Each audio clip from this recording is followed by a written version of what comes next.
Olá, queridos, tudo bem? Olha só, novamente o nosso estudo em torno da opinião e argumento. Na aula anterior, nós estudamos alguns tipos de argumentos, vimos exemplos, vimos também toda a construção dos parágrafos que giram em torno ali do fortalecimento daquele argumento, certo?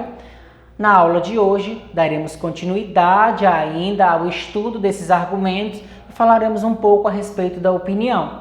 Para quem quiser nos acompanhar, pegue sua apostila ângulo 2 e coloque no módulo 21, tá? Continuando, olha só, o item 4, argumento 4, diz o seguinte: argumento de provas concretas ou princípio. Ao empregarmos os argumentos baseados em provas concretas, buscamos evidenciar nossa tese por meio de informações concretas, ou seja, informações verídicas, verdadeiras, que eu posso provar, posso transcrever na minha redação.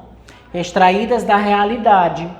Podem ser usados dados estatísticos ou falsos ou fatos notórios de domínio público, tá? E aí o que acontece? Dentro desses dados estatísticos aqui, diante de toda a explicitação que eu tenho a respeito de determinada temática, tá? Eu posso gerir aí um dado estatístico. Claro que quando ele coloca aqui dados estatísticos, tá? Ele mostra que você pode pegar de algum local que tenha feito uma pesquisa, como IBGE, Ministério da Saúde, Ministério da Educação, prefeituras, ou dados falsos. Quando ele coloca aqui esse falso, isso não quer dizer que você vai inventar os dados. Isso quer dizer que por um raciocínio que você tem a respeito de uma determinada informação, você pode colocar aí a sua opinião a respeito daquele formato, tá?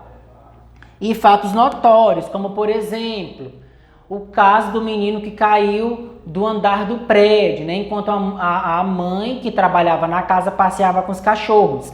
São fatos notórios. Caso Isabela Nardoni, caso goleiro Bruno, tá? Que envolve ali a Elisa Samúdio, a Maria da Penha. Então são fatos notórios, fatos que são de conhecimentos nacionais ou internacionais, certo? Olha só o exemplo. São expedientes bem eficientes, pois, diante de fatos, não há o que se questionar. No caso do Brasil, homicídios estão assumindo uma dimensão terrivelmente grave. Aqui, quando ele coloca estão assumindo uma dimensão terrivelmente grave, tá? Ele coloca a opinião dele diante do que ele vê, diante do que ele lê e diante daquilo que ele tenha informação, tá? De acordo com os mais recentes dados divulgados pelo IBGE, sua taxa mais que dobrou ao longo dos últimos 20 anos, tendo chegado à absurda cifra anual de 27 mil habitantes. Entre homens jovens de 15 a 24 anos, o índice sobe a incríveis 95, mil habitantes, tá? Essa informação foi extraída do jornal Folha de São Paulo. Então vocês observam, olha só, que ele colocou argumento de provas. Como, professor? Olha ele citando o IBGE, olha ele colocando opinião diante da informação que ele tem. Então tudo isso geram aí provas concretas e, claro, você tem um up aí na sua redação. O 5 diz o seguinte: argumento por analogia ou símile, tá?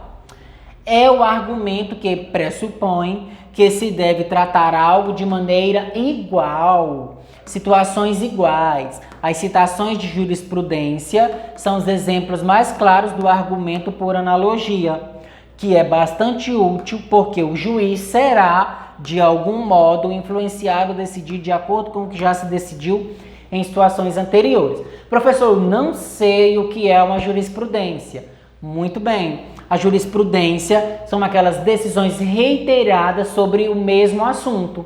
Por exemplo, aconteceu violência contra a mulher.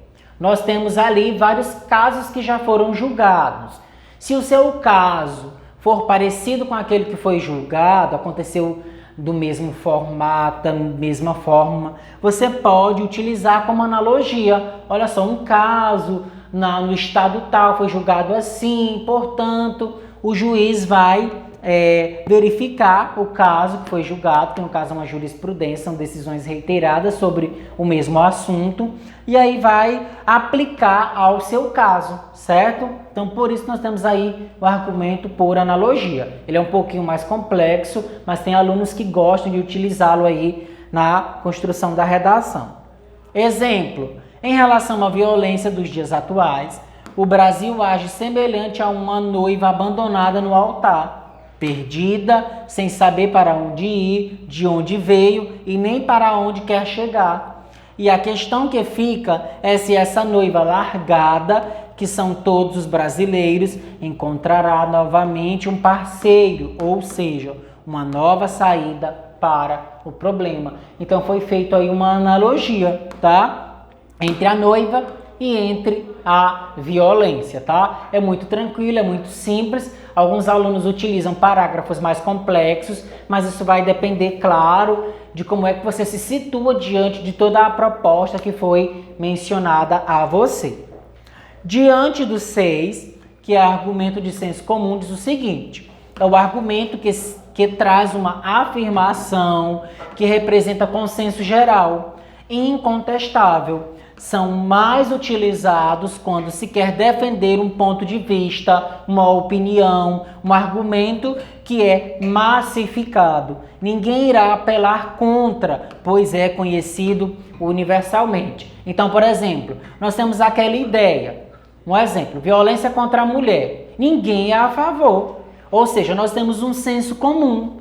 Uma grande parte, ou até mesmo todas as pessoas, são contra esse tipo de violência, independente que seja física ou psicológica, tá? Não é aceitável de forma nenhuma. Então nós temos aí um argumento por senso comum, é uma universalização daquela ideia, tá? Então vamos ver de que forma isso acontece dentro do texto que você elaborar, dentro da sequência de palavras que você escolher para formar ali o seu parágrafo, tá?